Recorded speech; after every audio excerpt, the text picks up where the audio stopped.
Hello, hello. I am back to help you do this thing called life. So I did not, I've been praying for you. I've been praying for you. But you know what? I didn't even have to specifically ask God what it was that he wanted me to talk to you about today because he told me before I could even ask. And so, what I heard was a question. The question was, how long has this been going on?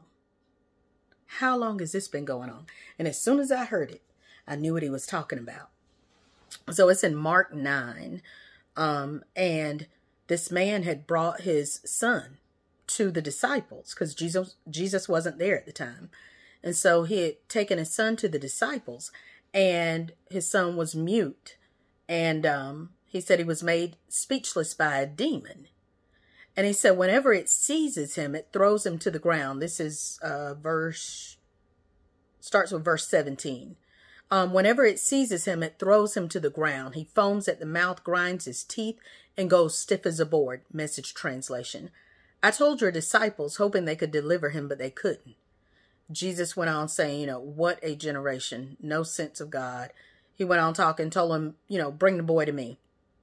And when the demon saw Jesus, it threw the boy into a seizure and had him on the ground, foaming at the mouth and groaning and stuff. And Jesus looked at the boy's father and asked him, how long has this been going on? And the man says, ever since he was a little boy. Many times it pitches him into fire or the river to do away with him. If you can do anything, do it. Have a heart and help us. Jesus said, if there are no ifs among believers, anything can happen. No sooner were the words out of his mouth than the father cried out, then I believe. Help me with my doubts. Seeing that the crowd was forming fast, Jesus gave the vile spirit its marching orders. Dumb and deaf spirit, I command you, out of him, and stay out. Screaming and with much thrashing about, it left. The boy was pale as a corpse, so people started saying he's dead, but Jesus, taking his hand, raised him, and the boy stood up. So then it goes on. But again, my question to you, the Lord told me to ask you, how long has this been going on? And I'm putting it to you like this, because he knows everything, he's not asking for his benefit. He's asking so that you can think about how long this has been going on.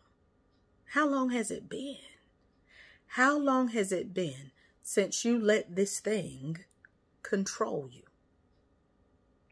Your problem probably is not that you're deaf or that you're mute, but there is a vile spirit that keeps trying to control you. It's trying to control your thinking. It's trying to control your actions. And I'm not saying you're possessed by any stretch of the imagination. Oppressed, perhaps. Perhaps.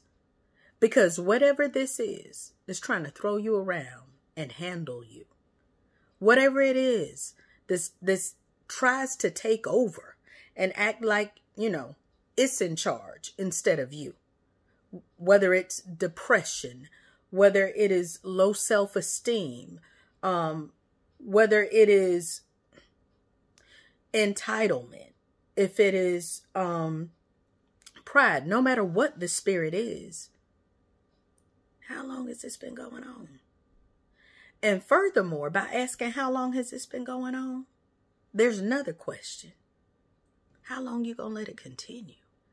How long are you going to be subject to this thing? And so we got to take some more notes from this little encounter, because the man is like, look, if you could do anything, help me. Just like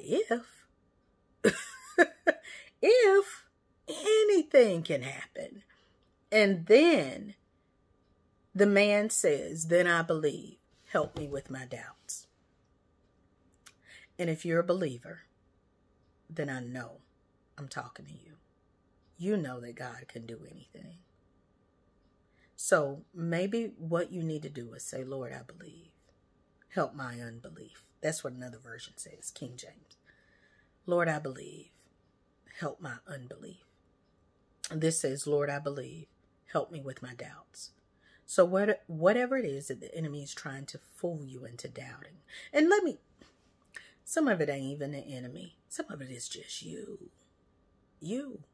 With insecurities. You. With problems of thinking that you're a failure or fears. Whatever it is. Ask the Lord to help you with your doubts. Don't doubt that you can be better. Don't doubt that you can come out of this situation. Don't doubt. Anything can happen. Anything. So look, I'm going to just ask you one more time on the way out. How long has this been going on? And look, when I say it, like for real, I have found in my life that if I can find the root, there's a different kind of strength that comes on me. No longer just looking at the fruit, like for real, stop and find out when that first started. What did somebody say that made you think differently about yourself? What was it that you tried to do that you felt like you failed at? Like, for real, ask the question. So how long has this been going on? If you can find the why, you can stop the what. That's what my pastor always says. If you can find, like, we wonder why we do certain things, or, there's certain things that we do, right? That's the what. But if you can find the why, what makes you think that way? What makes you do that? What makes you choose those kind of people? All right? So how long has this been going on? And then bam, how long you gonna let it continue? Well, I already talked to y'all longer than I meant to, so we're out. This has been One More Minute with Marcy. I'll be back tomorrow with another moment of momentum-producing motivation. Until then, stay encouraged. And remember, you gotta flutter before you can fly. But flying is in your future. I love you.